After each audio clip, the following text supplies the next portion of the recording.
which segment is used to measure the duration of ventricular depolarization and repolarization? ventricular depolarization और ventricular repolarization को indicate करने वाला segment ECG में कौन सा होता है? पहले इसका जवाब दो आप मुझे, फिर मैं यहां पर आपको समझाने वाला हूं और ईसीजी बना करके समझाने वाला हूं। ये इलेक्ट्रोकार्डियोग्राम बनाई। इलेक्ट्रोकार्डियोग्राम जब भी आप बनाओ ना तो कुछ बातों का ध्यान रखना। ये पी, क्यू, आर, एस और टी। इसमें मेरे साथियों एक बात याद रखना, क्यू सबसे बड़ी वेव, पहले ये क्यू बनाना, इससे थोड़ी बड़ी एस बनाना और सबसे बड़ी आर बनाना। एम्पलीट्यूड के मामले में सबसे ज्यादा एम्पलीट्यूड होता है आर का।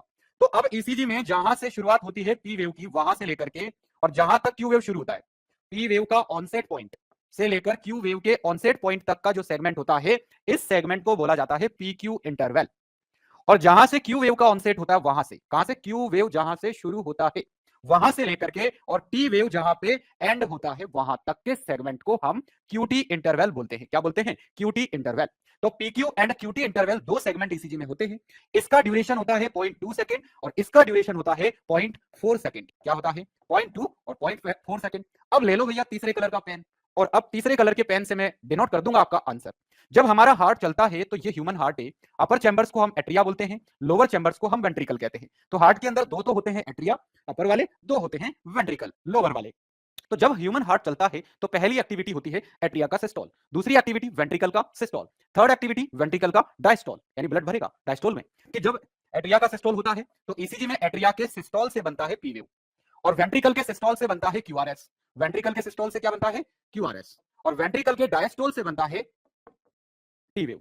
तो सिस्टोल को हम कहते हैं वेंट्रिकल का डीपोलराइजेशन और डायस्टोल को हम कहेंगे वेंट्रिकल का रीपोलराइजेशन।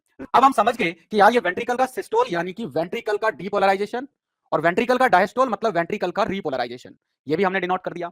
तो हमारे पास आ गया है क्यूटी इंटरवल, जिसमें दोनों एक्टिविटी इंक्लूड हो रही है, वेंट्रिकल का डीपोलराइजेशन और वेंट्रिकल। यानी कि अब मैं चौथे कलर का पेन ले रहा हूं, देख लो जरा। तो यहां से शुरू हुआ वेंट्रिकल का काम। देखो इससे पहले का ईसीजी जो है वो है एट्रिया का ईसीजी। इसका तो इसको कह देंगे एट्रियल ईसीजी।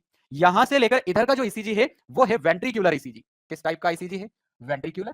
तो यार वेंट्रिकुलर ईसीजी का मतलब क्या हो गया? QT interval. और एट्रियल ईसीजी का मतलब क्या हो गया? PQ interval.